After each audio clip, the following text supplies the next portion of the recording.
ಮಹಾದೇವ ಗುರುದೇವ ಸದಾಶಿವ ಗುರು ಸಾಕ್ಷಾತ್ ಪರಬ್ರಹ್ಮ ತಸ್ಮೈ ಶ್ರೀ ಗುರುವೇ ನಮಃ.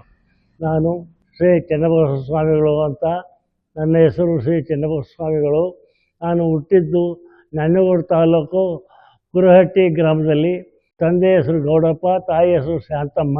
8ನೇ ತರಗತಿಯವರೆಗೆ ವ್ಯಾಸಂಗ ಮಾಡಿ 15ನೇ ವರ್ಷಕ್ಕೆ ದೀಕ್ಷಾ ಸಂಸ್ಕಾರ ಮಾಡರಳ್ಳಿ ಪಟ್ಟದ ಮಠಾಧ್ಯಕ್ಷರಾದ ಚನ್ನಮಲ್ಲಿಕಾರ್ಜುನ ಸ್ವಾಮಿಯವರ ದೀಕ್ಷೆಯನ್ನು ಪಡೆದು ನಂತರ ಶ್ರೀ ಗುರುಮಲ್ಲೇಶ್ವರ ಮಠಕ್ಕೆ ನನ್ನನ್ನು ನಮ್ಮ ತಂದೆ ತಾಯಿಗಳು ದಾನವಾಗಿ ಮಠಕ್ಕೆ ಕಳಿಸಿಕೊಟ್ರು.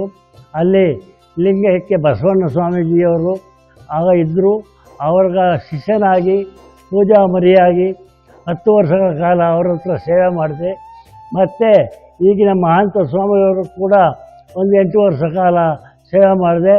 ತದನಂತರ ನನಗೆ ಸಿದ್ದಮಲ್ಲ ಸ್ವಾಮಿಯವರಿಂದ ನನಗೆ ಕರೆ ಬಂತು. ಸರಗೂರು ತಾಲೂಕು ಅಂಚಿಪುರ ಮಠಕ್ಕೆ ನನ್ನನ್ನು ಪಟ್ಟಾಧಿಕಾರ ಮಾಡಿದ್ದು 1974ನೇ ಇಸ್ವಿ. ಅಂದಿನಿಂದ ಇವತ್ತಿವರೆಗೂ ಕೂಡ ಕೇವಲ 5 ಅಂಕಣ ಮಠ ಇದ್ದದ್ದು. ಮತ್ತು ಸರಗೂರಿನಲ್ಲಿ ಒಂದು ಹಾಸ್ಟೆಲ್ ಬಿಲ್ಡಿಂಗ್ ಇದೆ. ಸೋಮಹಳ್ಳಿ ಮಠದ ಬ್ರಾಂಚ್ ಮಠ ಕೋಟೆ ತಾಲೂಕು ಬೀರಂಬಳ್ಳಿಲಿ ಮುಳುಗಡೆ ಆಗಿತ್ತು. ಅದನ್ನು ಪುನರುಜ್ಜೀವನ ಮಾಡಿ ಅಲ್ಲೂ ಒಂದು ಮಠ ಕಟ್ಟಿದ್ದೀನಿ. ಇಷ್ಟೆಲ್ಲ ಕಾರ್ಯಕ್ರಮವನ್ನು ಮಾಡಿ ಮುಂದಿನ ಪಟ್ಟಾಧಿಕಾರವನ್ನು ನವಲಿಯೂರು ಗ್ರಾಮದ ಗುರುಬಸಪ್ಪ ಎಂಬುವರ ಪುತ್ರನನ್ನು ಕರೆತಂದು ಅವ್ರಿಗೆ ಪಟ್ಟಾಧಿಕಾರವನ್ನು ಮಾಡಿದ್ದೀನಿ. ಅವರು ಕೂಡ ಈಗ ಉನ್ನತವಾಗಿ ಎಲ್ಲ ಕಾರ್ಯಕ್ರಮವನ್ನು ನಡೆಸ್ಕೊಂಡು ಹೋಗ್ತಾ ಇದ್ದಾರೆ.